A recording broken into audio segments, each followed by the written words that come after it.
नमस्कार मंडळी, स्वागत आहे तुमचे आणखीन एका नवीन व्हिडिओमध्ये. तसं तर आजचा जो हा व्लॉग आहे ना, तो फारच जुना आहे. म्हणजे साधारण नाही म्हटलं तरी एक 7-8 महिने जुना आहे. हा होळीचा व्लॉग आहे. पण मी तुमच्यासोबत तो आत्ता शेअर करते कारण त्यावेळेस मी शूट वगैरे केलं आणि मी एवढं काही व्हिडिओज त्यावेळेस टाकत नव्हते म्हणून माझ्या लक्षात नाही आलं, की हे अपलोड करायचं राहून गेलं. पण म्हटलं ठीक आहे, देर आहे दुरुस्त आहे. आत्ताचा जो सीझन आहे तोही फिरण्यासाठी खूप छान चालू आहे. तर त्यामुळे म्हटलं तुमच्यासोबत हे मी शेअर करावं. तर आम्ही ना ह्यांच्या एका ऑफिस कलीगसोबत गेलो होतो फिरायला. तर सुरुवातीला आम्ही त्यांनाच इथे पिक करायला आलो. त्यांना घेऊन पुढे आम्ही आमचा प्रवासाचा श्रीगणेशा करणार आहोत.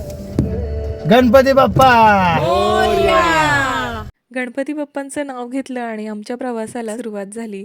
प्रवास सुरू झाल्याच शुभ मस्तपैकी झोपी गेला. त्यावेळेस अगदी 6-7 महिन्यांचाच होता. त्यामुळे शांत असा मांडीवरती झोपून राहायचा. आता एवढा आगाऊ झालेला आहे ना, अजिबात एका जागेवरती तो थांबत नाही.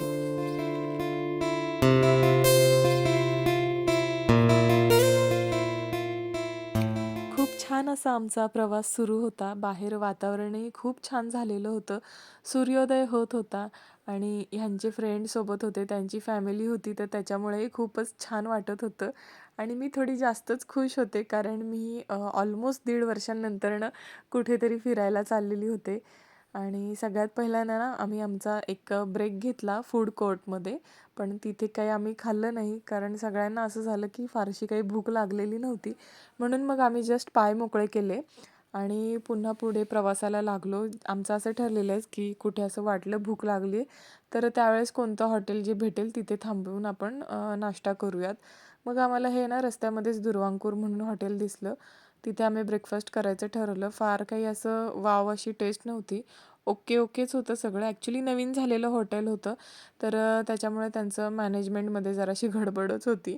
पण असो आम्ही नाश्ता वगैरे केला आणि आणखीन इथून पुढे आमचा 1-1.5-2 तासाचा प्रवास होता.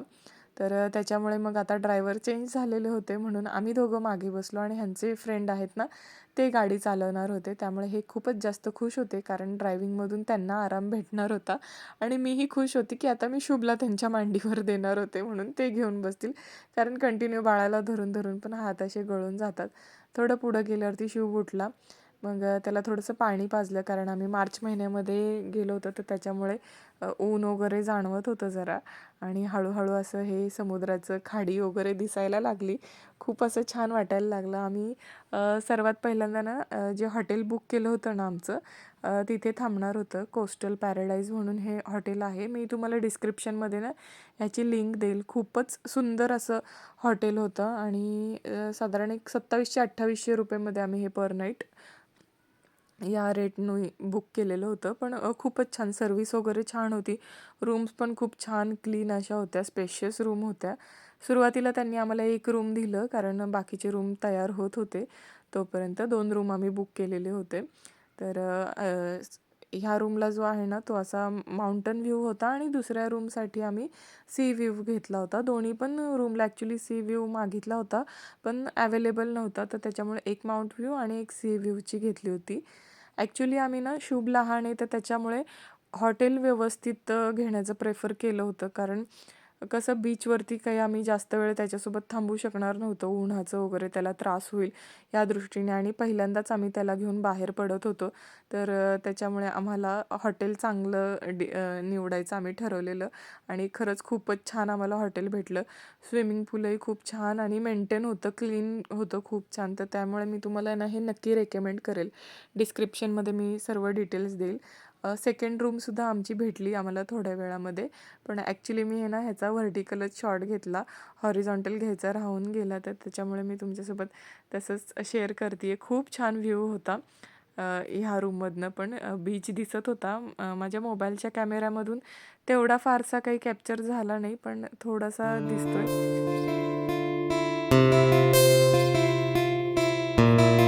आम्ही इव्हिनिंगलाच सनसेट पाहण्यासाठी बीचवरती जायचं ठरवलेलं. तर त्याच्यामुळे या सगळ्यांनी पूलमध्येच एन्जॉय करायचं ठरवलं होतं आणि त्यांची चालली होती सगळ्यांची पूलमध्ये मस्ती आणि हॉटेलवाल्यांनी पण मस्तपैकी DJ वगैरे लावून दिलेला होता. तर त्यामुळे एकदम वातावरण मस्त वाटत होतं आणि मी हे सगळं माझ्या रूममधून कॅप्चर करत होते. कारण मी वर आले होते शूपसाठी थोडंसं काहीतरी खायला बनवून घेऊन जाईल म्हटलं. शूप तिथेच खाली होता त्याच्या स्ट्रॉलरमध्ये बसलेला होता, पाहत होता ह्यांची सगळी मस्ती. मी शूपसाठी त्याचं खायला रेडी केलं आणि ते घेऊन खाली गेले. त्याला पहिल्यांदा म्हणलं खायला भरवावं आणि त्यानंतर ना आमच्यासाठी जेवण होतं.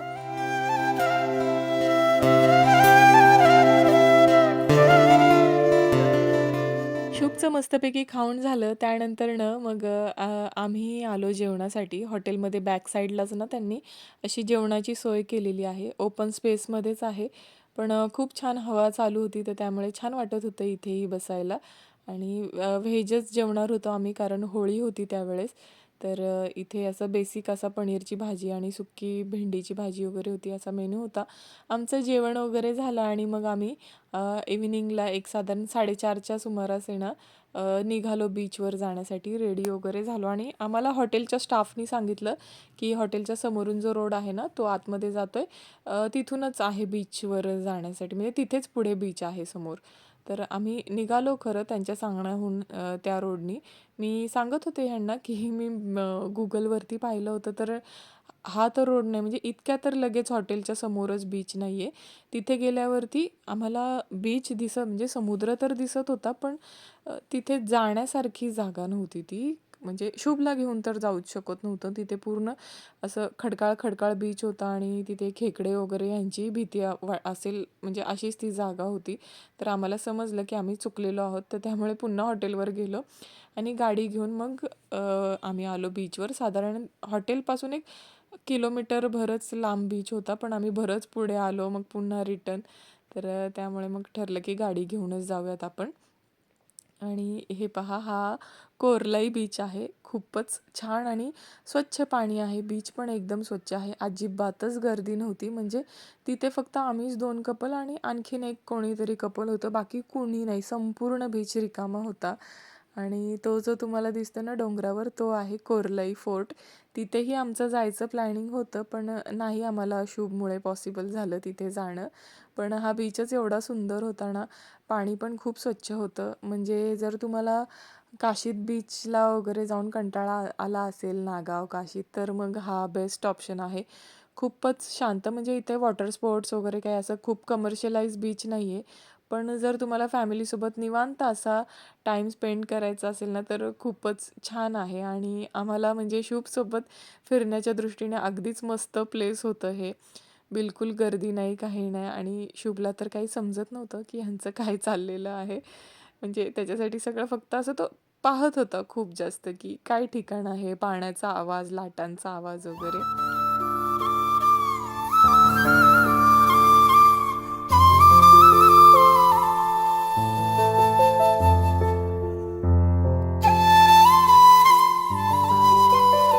आम्ही दोघांनीही शुभसोबत आणि एकमेकांसोबत खूप सारा क्वालिटी टाईम इथे स्पेंड केला. फार छान वाटत होतं, कारण आम्ही दोघं पहिल्यांदाच बीचवर आलो होतो. ऑफकोर्स एकमेकांसोबत. इंडिव्हिज्युअल पाहिलेला होता बीच, पण एकमेकांसोबत पहिल्यांदाच आलो होतो.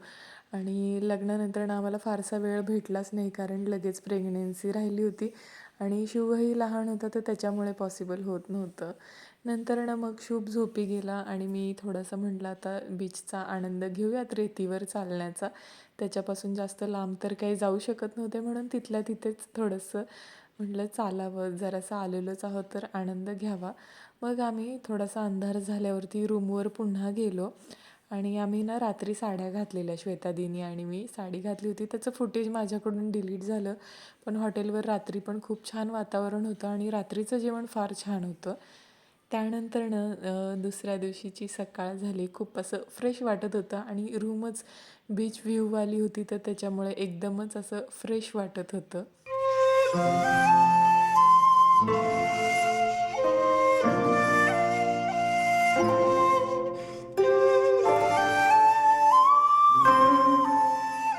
छान अशी फ्रेश मॉर्निंगची स्टार्ट झाली होती आणि आम्हाला आहे ना बीचवर जायचं होतं रंग खेळण्यासाठी. तर त्याच्यामुळेच आम्ही सर्वजणं व्हाईट कलरमध्ये रेडी होत होतो. मला आजपर्यंत समजलेलं नाही, कलर खेळण्यासाठी लहानपणी तर मस्तपैकी जुने पुराणे कपडे घातले जायचे. पण हे काय नवीन निघालंय माहीत नाही. पण ठीक आहे, सगळ्यांनी ठरवलेलं व्हाईट कपडे घालून बीचवर जायचं आणि तेही रंग खेळण्यासाठी. तर त्यामुळे आम्ही इथे फुल फॅमिली मस्तपैकी व्हाईट व्हाईट रेडी झालेलो आहोत आणि आम्ही वेट करतो आमच्या सेकंड कपलचं खाली येण्याचं. तर त्यामुळे तोपर्यंत थोडीशी आमचं म्हटलं चला छान हॉटेलचं असं व्ह्यू दिसतोय मस्त सकाळी सकाळी. तर थोडंसं ते शूट केलं होतं. म्हणजे ह्या हॉटेलच्या तर मी प्रेमातच पडले. जेव्हाही कधी इकडे फिरायला येण्याचा प्लॅन ठरेल ना, त्यावेळेस मी नक्कीच हेच हॉटेल बुक करेल. आणि इकडे पहा, शुभ किती किती गोड होतं पिल्लू माझं. लहान असताना ना खूपच क्यूट दिसतात आणि स्पेशली दात नसतात ना बेबीजला तेव्हा. असो, आमचं सेकंड कपल आलं आणि मग अगोदर आम्ही कलर्सची शॉपिंग करायला गेलो. हॉटेलपासून अगदी 500 मीटर अंतरावरतीच ना शॉप्स आहेत बरेच सारे.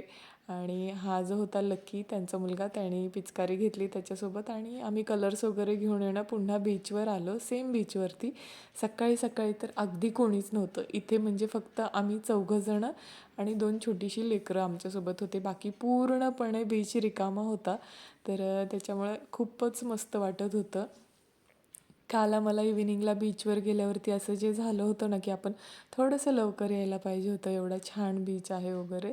तर त्याचीच कसर आम्ही आज भरून काढणार होतो. त्यासाठीच आम्ही जरासं लवकर आलो होतो.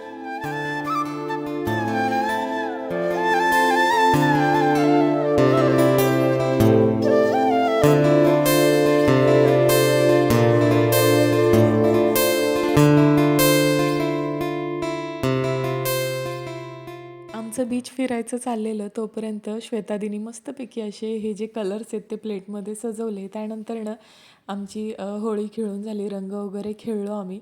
मग ह्यांनी ना असे शुभचे पाय पाण्यामध्ये बुडवले. म्हणलं एवढं त्याला आणलंच आहे तर थोडंसं तर एवढं समुद्राचा फील त्यालाही आलाच पाहिजे. ॲक्च्युली ना शुभपेक्षा जास्त आम्हीच दोघं त्याच्यासोबत आहे ना मेमरीज कलेक्ट करण्यासाठी एक्सायटेड होतो. त्याला तर फारसं काही समजत नाही. पण जेव्हाही कधी तो मोठा होईल तर ह्या सगळ्या गोष्टी पाहून त्यालाही नक्कीच आनंद होईल अशी म्हणजे आम्ही तरी आशा करतो दोघंजणं. आणि इथे ना ह्या बीचवरती खूप साऱ्या अशा छान मेमरीज कलेक्ट केल्या आम्ही. आणि ह्या अशा सुंदरशा बीचला आम्ही बाय बाय करून पुढे निघणार होतो. खरंच खूप फ्रेश वाटलं, कारण म्हणजे साधारण नाही आहेत अलिबागचे एवढे बीच सुंदर. आम्हाला वाटलंही नव्हतं एवढं छान आणि स्वच्छ पाणी पाहायला मिळेल आपल्याला इथे. पण अपेक्षेपेक्षा खूपच छान निघालं, तर त्यामुळे आम्हीही खुश होतो. आणि अशा सुंदर अशा ह्या बीचला बाय बाय करून आम्ही पुन्हा एकदा हॉटेलवर आलो. त्यानंतर शुभची आंघोळ वगैरे झाली, त्याला फ्रेश केलं, आम्हीही फ्रेश झालो. त्यानंतर ब्रेकफास्ट वगैरे करून आम्हाला इथून चेकआउट करायचं होतं. ब्रेकफास्ट केला, सिंपल पोहे वगैरेच होते ब्रेकफास्टमध्ये. आणि मग आम्ही हॉटेल चेकआउट केलं आणि आमचं असं ठरलेलं की आता डायरेक्ट पुण्याला जाण्यापेक्षा इथून रेवदंडा बीच जवळच आहे, तर मग आपण सनसेट पाहूयात आणि मग जाऊयात आपण पुण्याला. तर त्याच्यामुळे आमचं नेक्स्ट डेस्टिनेशन होतं रेवदंड्याला. तर होळीमुळे खूप जास्त गर्दी होती बीचवर, म्हणून मग आम्ही किल्ल्यामध्ये थांबायचं ठरवलं. 2-3 तास आम्हाला थांबायचं होतं. शुभमुळे आम्हाला पॉसिबल नव्हतं बीचवर एवढा वेळ थांबणं.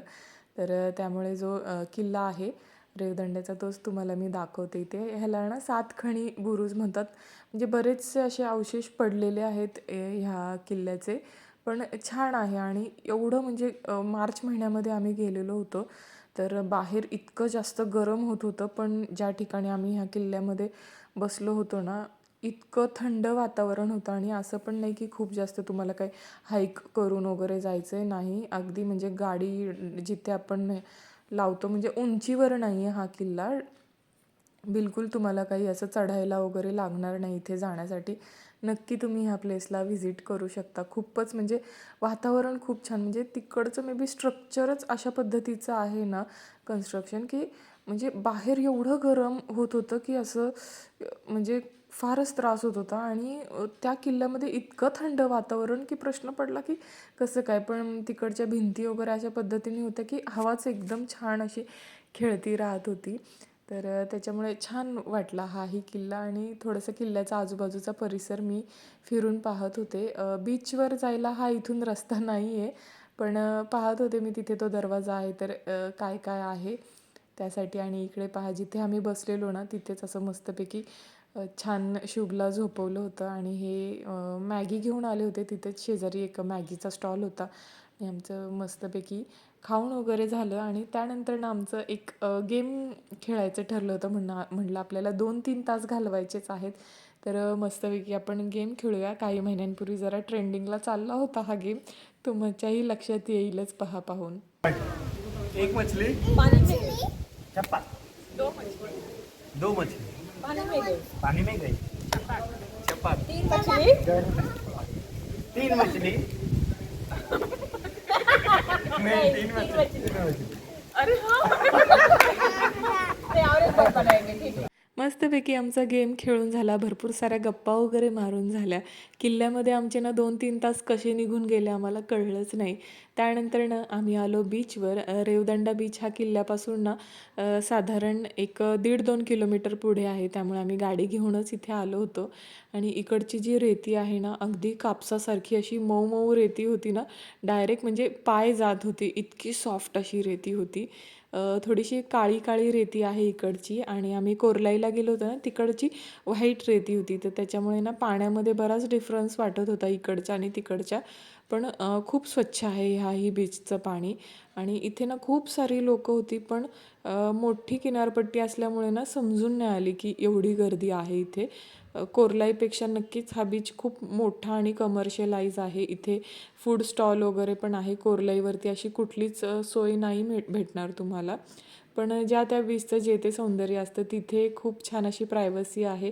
शांत वेळ तुम्ही घालवू शकता आणि इथे म्हणजे लाटांचा अनुभव वगैरे घ्यायचा असेल तर तुम्ही रेवदंड्याला पण येऊ शकता. आणि आम्ही सनसेट वगैरे पाहिला. खूप साऱ्या अशा मेमरीज कलेक्ट केल्या ह्या ट्रिपच्या. आणि मी ॲक्च्युली हा व्हिडिओ ना तुमच्यासोबत खूप लेट शेअर करते आहे. तर त्यामुळे ना हे एडिट करताना मी पुन्हा असं मला झालं ही ट्रिप आहे ना मी पुन्हा नव्याने जगले. तर त्यामुळे मला असं झालं की कुठे ना कुठे मी हे जे व्लॉगिंग स्टार्ट केले ना त्यामुळे मला माझे जे काही जुन्या मेमरीज आहेत, आठवणी आहेत त्या कायम अशा पुन्हा मी कधीही पाहू शकते. तर त्यामुळे खूपच जास्त छान वाटत होतं. चला तर मी आता हा आजचा व्लॉग खूप मोठा झालेला आहे आणि जुना आहे खूप जास्त. तो इथेच एंड करते. पुन्हा एखादा नवीन व्हिडिओ नक्की लवकरच तुमच्यासमोर घेऊन येईल मी. तोपर्यंत काळजी घ्या. Bye bye.